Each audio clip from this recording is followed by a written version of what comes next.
4:45, and stunning new developments have now surfaced related to the break-in at the home of late NASCAR driver Greg Biffle. Detectives are probing a possible insider connection to the burglary and are also investigating bank fraud. WBTV investigative reporter David Hodges has been digging deeper into the Biffle break-in case. New search warrants uncovered by WBTV revealed that hundreds of thousands of dollars was allegedly stolen from the Biffle family following their tragic death in a plane crash. That's in addition to a break-in where tens of thousands of dollars was stolen.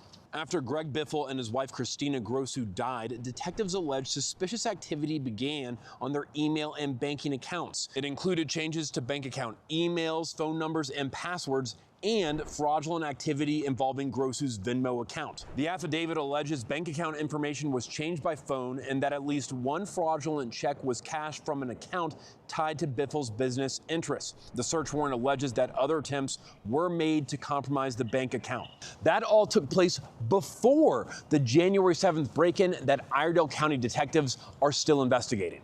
The search warrants reviewed by WBTV show detectives believe the suspect seen on video during the burglary appeared to know the home's layout and camera locations.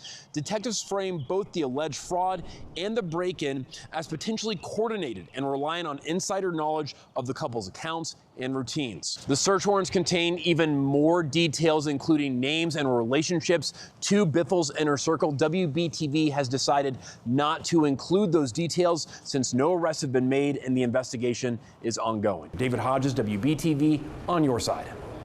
Detectives tell WBTV they're analyzing evidence and have filed for more search warrants in the case. They're asking anyone with information about the break-in or the alleged bank fraud to call them at 704-878-3180.